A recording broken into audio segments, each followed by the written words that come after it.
compiled, creating a new religion that could be called Second Temple Judaism. However, over the next several hundred years, particularly by the time that the Persians were replaced by the Greeks, several different groups emerged within Second Temple Judaism, each with their own slightly different understanding of the religion. The three main groups were the Pharisees, who were mainly scribes and teachers, the Sadducees, who were the priests, and the Essenes, who were the most mystical of the three. When the Second Temple was destroyed by the Romans in 70 CE, the Sadducees basically disappeared because there was no longer a temple for them to use. At this point, the very bookish Pharisees ended up redefining Judaism, and it eventually evolved into rabbinical Judaism, which is the type of Judaism that exists to this day. The Essenes are the group that we know the least about. They may or may not have been the ones responsible for making the Dead Sea Scrolls. These days, there's some debate about that. However, one idea is that they were the ones who were the most interested in stuff like angels and demons and a future Messiah. Because of this, some scholars have put forward the idea that the Essenes might have had a strong influence on the development of Christianity. So by the time that the biblical canon was finalized, which was sometime after 70 CE, Second Temple Judaism no longer existed, and instead there were two main descendants left behind. On one hand, there was rabbinical Judaism, and on the other hand, early Christianity. The rabbis, as the direct descendants of the Pharisees, were more concerned with the Torah and less concerned with later writings, such as the Book of Enoch. In fact, the early rabbis interpreted Genesis 6 very differently than the way that the Book of Enoch does. They taught that the phrase, the sons of God, which can also be translated as the sons of the powerful ones, did not refer to spiritual beings at all, but rather referred to some kind of noble line of humans that became corrupt. So the rabbis did not include Enoch in the Jewish Tanakh. The early Christians, on the other hand, seemed to hold on to the Book of Enoch a little longer. For example, 3rd century church fathers such as Tertullian and Origen both considered it to be divinely inspired.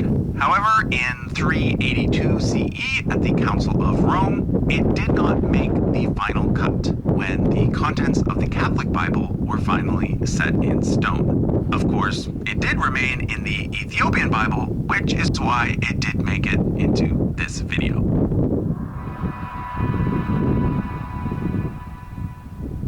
So, the New Testament doesn't tell the story of Jesus only once. It tells it 4 times. Basically, that's what the Gospels are. They are 4 slightly different versions of the same story. A story about a guy named Jesus who, among other things, was a teacher, a healer, and, according to Christians, God in the flesh. So the 4 Gospels are Matthew, Mark, Luke, and John. They are placed in this order because originally that was the order in which they were thought to have been written. However, as we'll soon see, we now know that this probably was not the order in which they were written.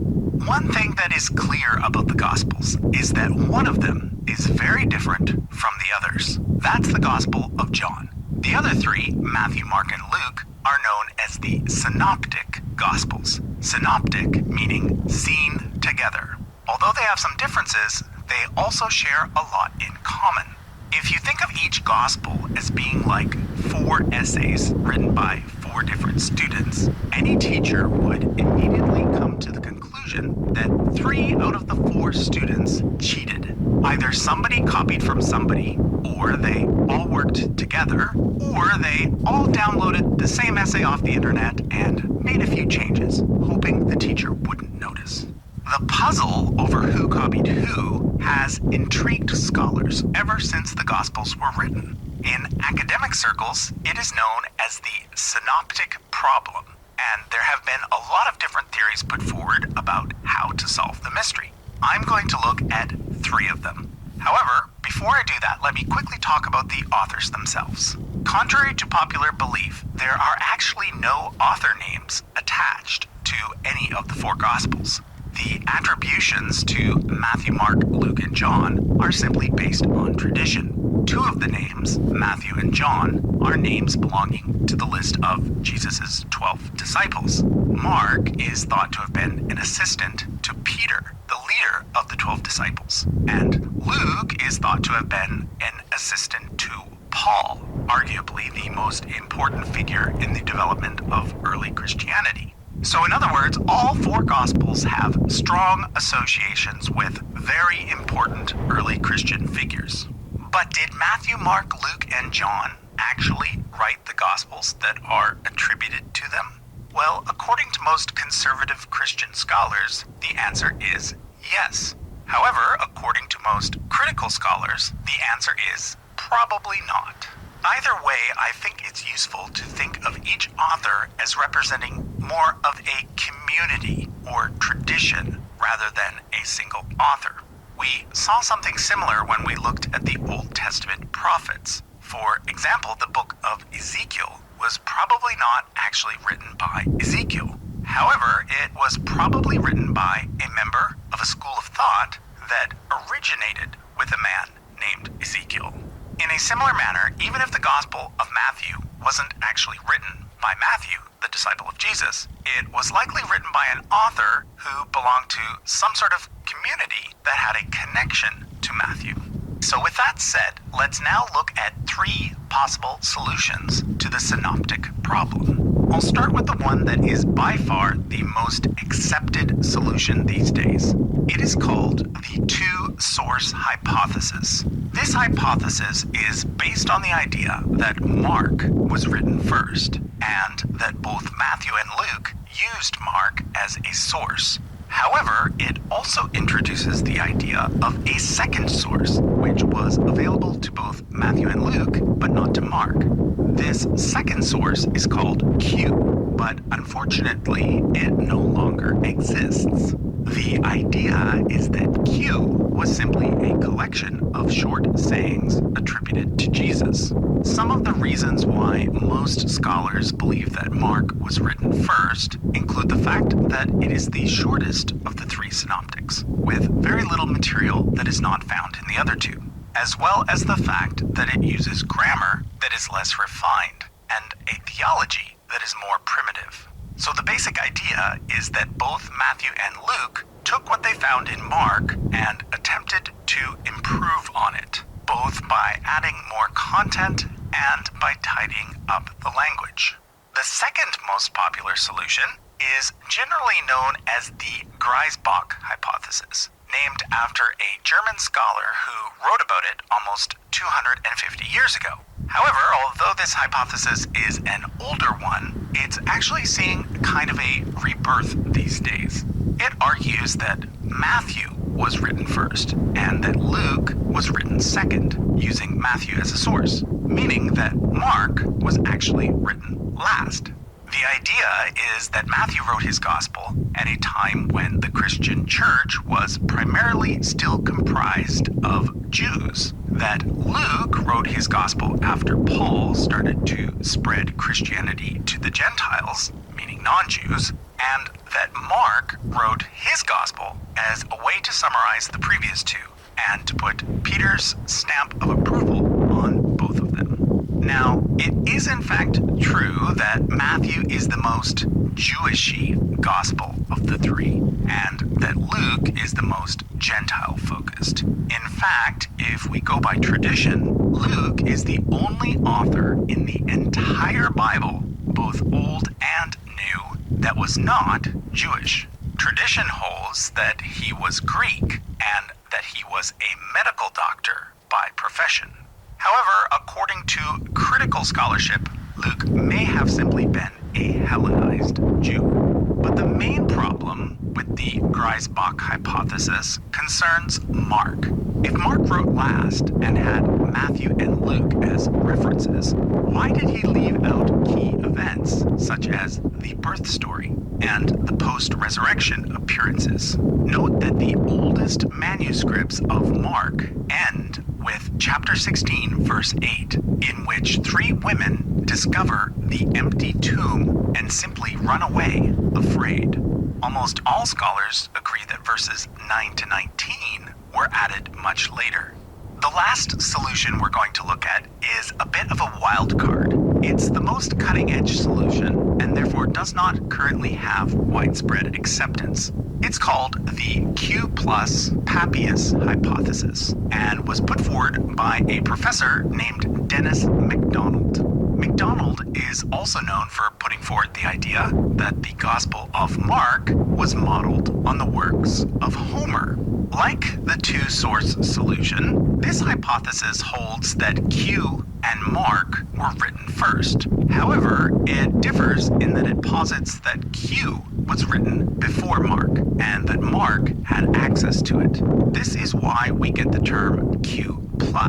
MacDonald adds more material to the hypothetical Q document, material which otherwise is usually assigned to Mark.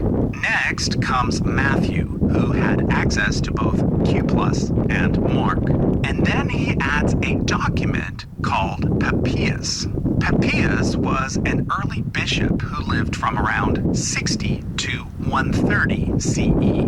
We know from later authors that he wrote a text called the Exposition of the Sayings of the Lord. This source is now lost. However, we have quotations from it found in the works of later authors. From these quotations, we know that Papias had access to 3 earlier sources. MacDonald suggests that these were Q+, Mark, and Matthew. Finally, the last synoptic author to write was Luke. Luke presumably would have had access to all 4 previous works. Okay, so that covers the 3 synoptic gospels, Matthew, Mark, and Luke. I'll place them on a timeline in a bit, but first, let's talk about John and Acts. John, of course, is the 4th gospel, but like I said earlier, it has very little in common with the other 3. It's almost as if John is telling a completely different story. He adds lots of events that aren't mentioned in the other 3, and leaves out lots of events that are. And whereas the synoptic gospels have Jesus giving a lot of short sayings, John more often has him giving longer, more complex speeches. One thing that most scholars agree on is that John's gospel is more theological, whereas the other 3 are more straightforward narratives. What do I mean when I say theological?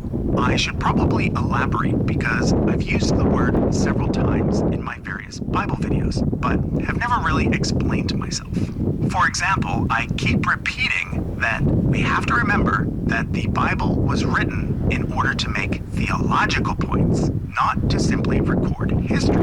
You see, nowadays we tend to divide all writing into 2 categories. It's either fiction or non-fiction, but ancient people didn't do this. Instead, they mixed the 2, especially when talking about topics that are difficult to explain, like, anything to do with God or theology. The word theology simply means the study of God. For example, the authors of the Jewish Bible held certain beliefs about God that they wanted to express, such as the idea that there's only one God and that God exists outside of the natural world. When they wrote, they weren't simply saying, this happened, and then this happened, and then this, and so forth. Instead, they took people that they thought had existed in the past and made them into literary characters. They embellished the stories that they had heard about them, and sometimes even placed words into their mouths, words that expressed the ideas that they wanted to communicate in the present. In the Jewish Bible, even God is a literary character. This is why God often seems quite different depending on which particular book you're reading. Does this mean that God doesn't really exist? Well, not necessarily. Personally, I believe in God. Maybe you do too. Maybe you don't. But either way, I think it's important to understand that the God of the Bible isn't necessarily the God of reality. Rather, the God of the Bible is simply various authors' portrayal of God. Whether you believe that portrayal is accurate, inaccurate, or somewhere in between, that's up to you. And I think the same goes for the character of Jesus, especially in the case of John's Gospel.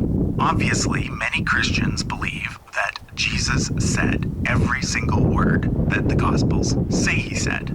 But it's also possible that the Gospel writers took some artistic liberties, that they crafted their stories in a way so that they could make a point about who they thought Jesus was, rather than simply record he did this and then he did that and so forth. For example, Mark has Jesus hanging on the cross in pain, shouting as he dies, whereas John has him calmly making deep statements and then dying in a very serene way.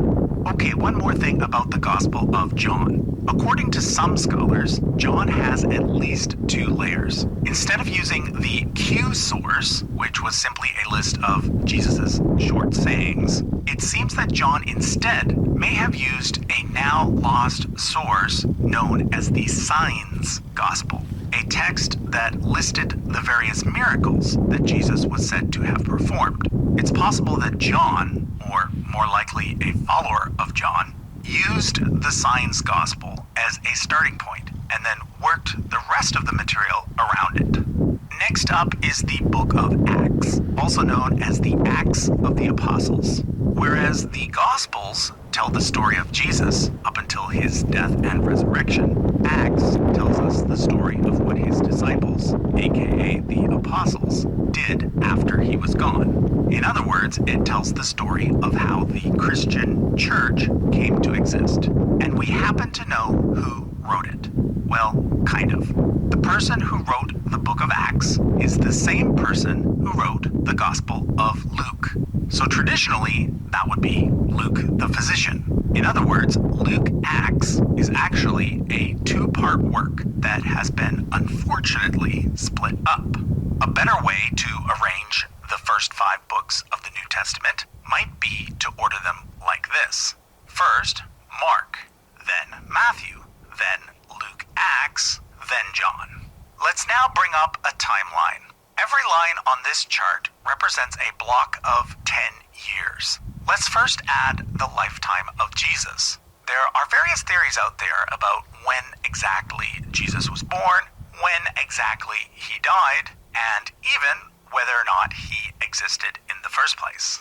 The mainstream position is that he did in fact exist, and the most commonly used dates for his lifespan are 4 BCE to 30 CE. This means that in the year 100 CE, there were still people alive who would have known Jesus.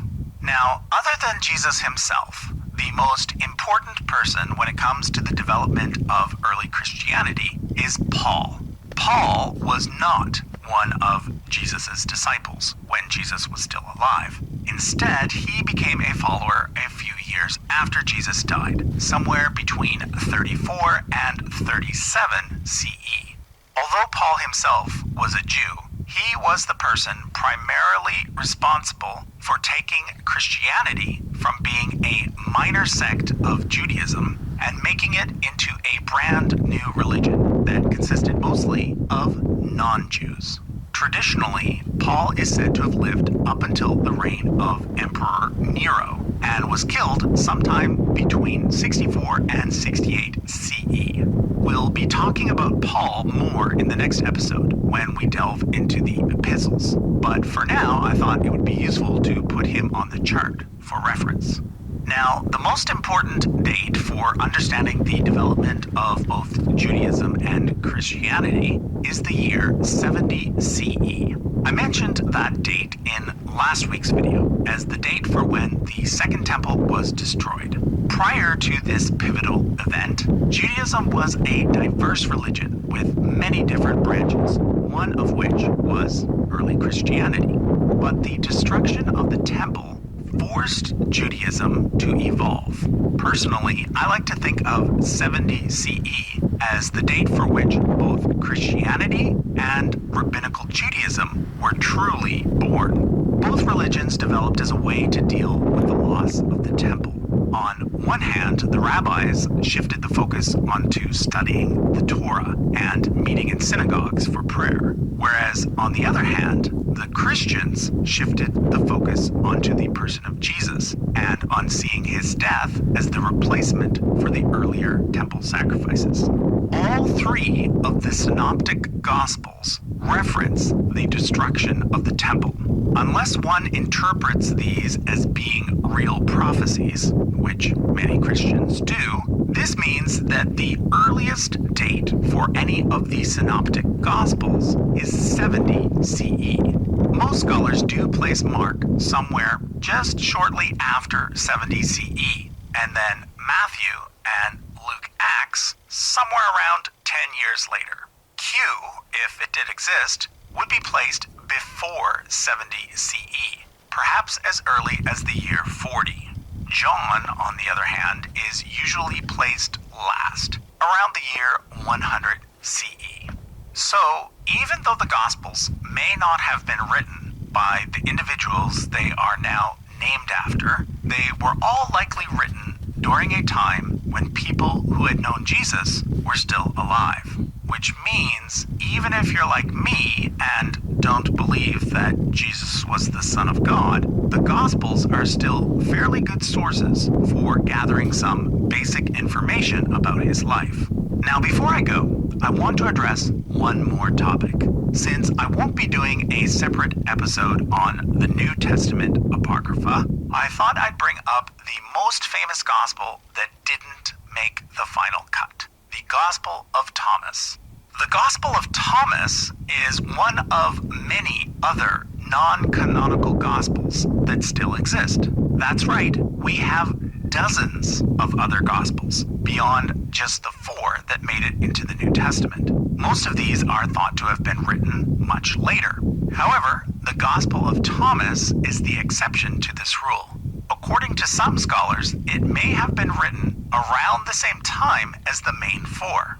The other interesting thing about the Gospel of Thomas is that it was lost to time until a manuscript of it was found in 1945. You can imagine how excited biblical scholars were when this happened. At first, many thought it might be the Q source that had supposedly gone missing. This is because Thomas is primarily a collection of short sayings attributed to Jesus. However, when it was compared to the synoptics, it became clear that Thomas was not Q.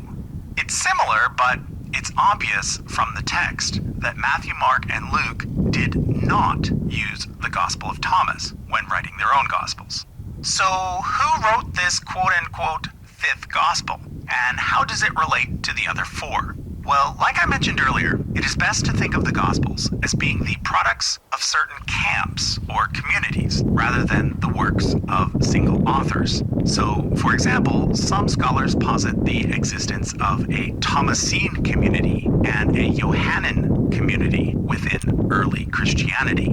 The followers of Thomas saw the resurrection as being more of an act of spiritual enlightenment, whereas the followers of John saw it as being more of a factual, bodily resurrection. This would explain why John's Gospel paints the Thomas character as being the infamous Doubting Thomas, which just goes to show there was much disagreement among early Christians on how to understand Jesus. In fact, even the most conservative Christian scholars will admit that it took hundreds of years before all the various so-called heresies were stamped out and the more standard form of Christianity that we know today took hold. The fact that early on there was not a single Christianity, but rather many Christianities, is an important point that we will return to when we take a look at the Quran.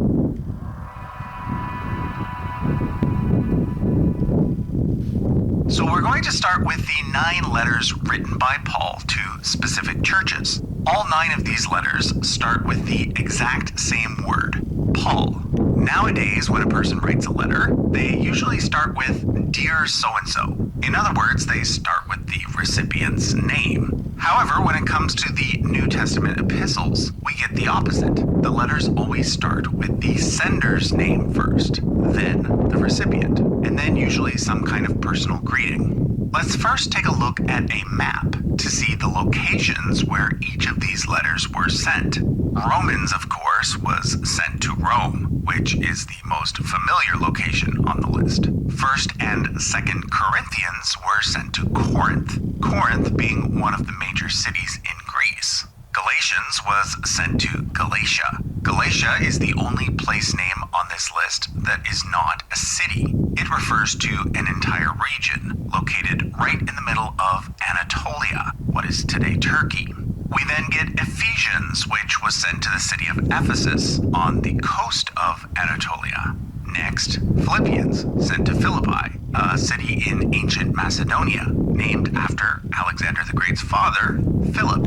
Colossians was sent to the city of Colossae, yet another city in Anatolia. Finally, 1st and 2nd Thessalonians were sent to Thessaloniki, which is in the same region as Philippi.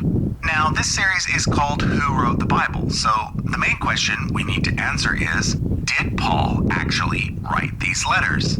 As we've seen throughout this series, the person who is claimed in the text, or by tradition, to be the author, is actually usually not the author. For example, according to most modern scholars, Moses did not actually write the 5 books of Moses. Solomon did not write the Song of Solomon. And Matthew probably didn't even write the Gospel of Matthew. It may therefore surprise you when I say that, according to most scholars, even the most secular critical ones, Paul did in fact write most of these letters.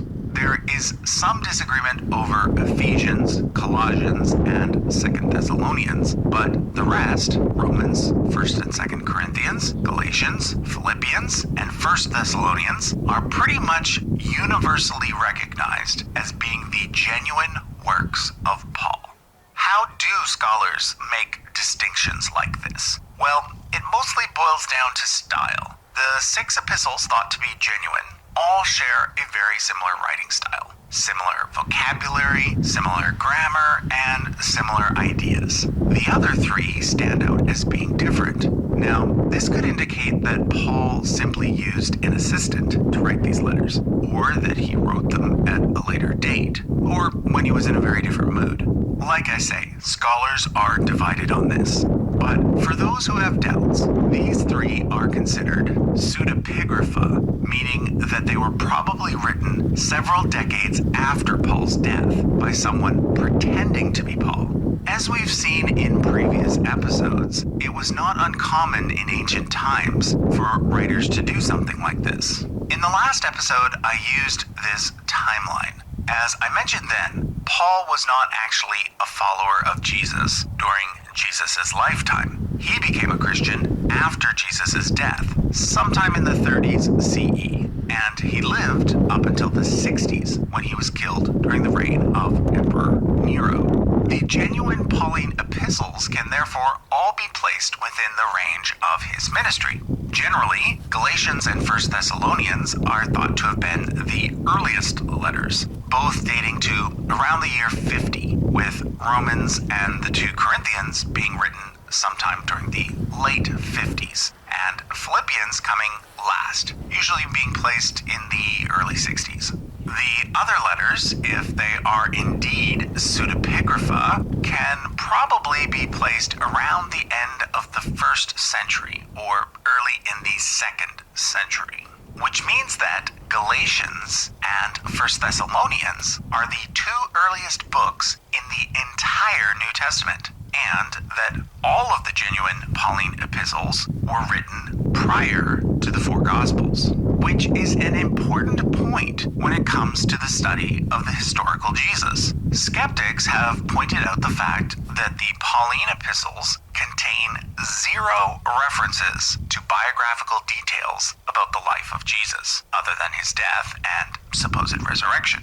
For example, Paul never mentions Mary or any of Jesus' other family members, not even in passing. He also never mentions Bethlehem or Nazareth, nor does he ever refer to even a single one of Jesus' parables, sermons, exorcisms, healings, or other miracles. This is a bit strange, and skeptics use it to argue that Jesus was primarily a legendary figure, if not an entirely fictional one. However, believers counter these arguments with the fact that Paul's letters were, well, letters, and the purpose of the letters were to explain theology, not to list facts about Jesus, facts that the recipients of the letters would already have known. Let's now move on to the 4 letters that Paul is said to have written to individual people. These are called the pastoral epistles, and when it comes to the pastoral epistles, only one is universally recognized as being genuine. That one is Philemon. Again, this mostly boils down to style. Philemon very much matches the style of the 6 letters we've already labeled as genuine. So that brings us to a total of 7 genuine Pauline epistles. At least 50% of biblical scholars feel that the other 3 pastoral epistles, Titus and the 2 Timothys, are pseudepigrapha, which again would place them much later on the timeline. Which brings us to Hebrews. Virtually no biblical scholar today attributes this one to Paul, even in the most conservative circles. In fact, this letter doesn't even begin with the usual Paul at the top. No sender is mentioned, nor any recipient, although at the end it says those from Italy send their greetings. But the book is called Hebrews because it is thought that it was sent to Jewish Christians in Jerusalem. So this is yet another book for the anonymous category. However, there have been numerous hypotheses put forward over the years as to who the author might be. One hypothesis that I find quite interesting is that it was written by a woman named Priscilla. If true, this would be very notable. You probably noticed that so far it seems that the Bible was written entirely by men, which is not too surprising considering that, as a whole, female authors were pretty rare in the ancient world. However, before we talk about Priscilla, I should point out that there is also the possibility that some female authors contributed toward the Tanakh, or Old Testament. As we saw in previous episodes, many of the books in that part of the Bible are actually anonymous and consist of several different texts combined together. It is therefore possible, if not probable, that at least one psalm or other piece of text was written by an anonymous woman. In fact, I've even seen one scholar claim that the J source for the Torah might have had a female author. But back to Priscilla. Priscilla and her husband Aquila are mentioned 6 times in the New Testament as being early Christian leaders and good friends of Paul. In fact, it seems that Priscilla in particular might have held some kind of prominent rank in the early church. It seems that early on, men and women were treated equally in Christian circles, and only later did the church become more patriarchal. If Hebrews was written by a woman, it might explain why it eventually ended up being recorded as being anonymous. Anyway, like I said, this is just a hypothesis and is by no means the mainstream position. All that we really know is that Hebrews is written in very polished Greek, and that it is the most carefully composed and eloquent book in the entire New Testament. This all makes it very hard to date, so I'm simply going to go with the standard estimate, which is somewhere between 70 and 100. Okay, that brings us to the 7 general epistles. The first one is attributed to someone named James, usually thought to be James, the brother of Jesus, and the initial leader of the church in Jerusalem. For a discussion of the various individuals in the New Testament named James, of which there were several, check out the video that we did on the family tree of Jesus. The Epistle of James is actually one of the books that almost didn't make it into the New Testament. For this and other reasons, most scholars feel that this is probably yet another example of pseudepigrapha. In other words, it was either written by someone pretending to be James, the brother of Jesus, or by some less important guy who happened to be named James. Likewise, 1st and 2nd Peter were probably not written by Peter, the leader of the 12 apostles. In fact, based on the styles used, the 2 epistles attributed to Peter were probably written by 2 different people. And in the case of 2nd Peter, it looks like the author may have copied a bit from Jude, who we'll get to in a second.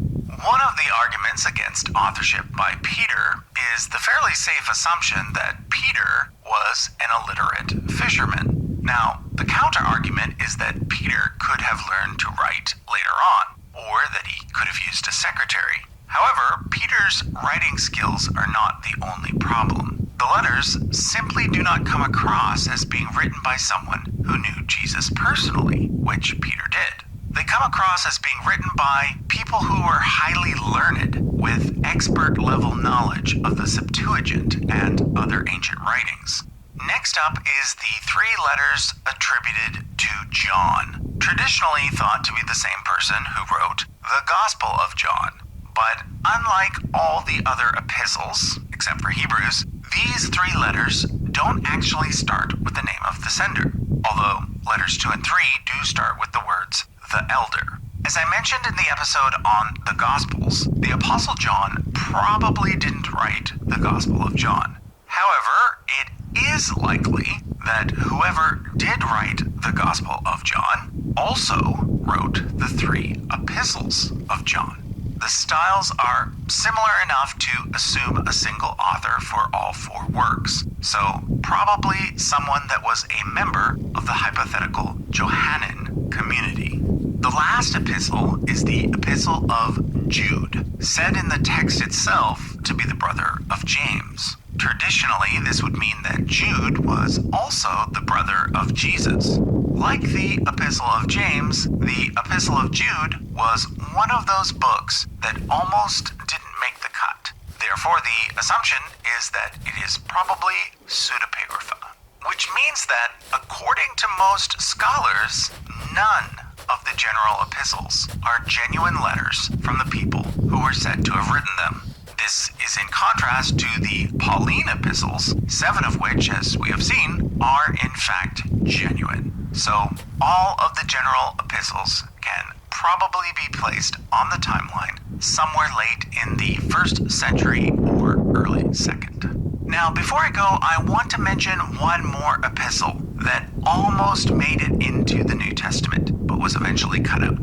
The Epistle of Barnabas. Barnabas was a traveling companion of Paul, but as you can probably guess, the Epistle of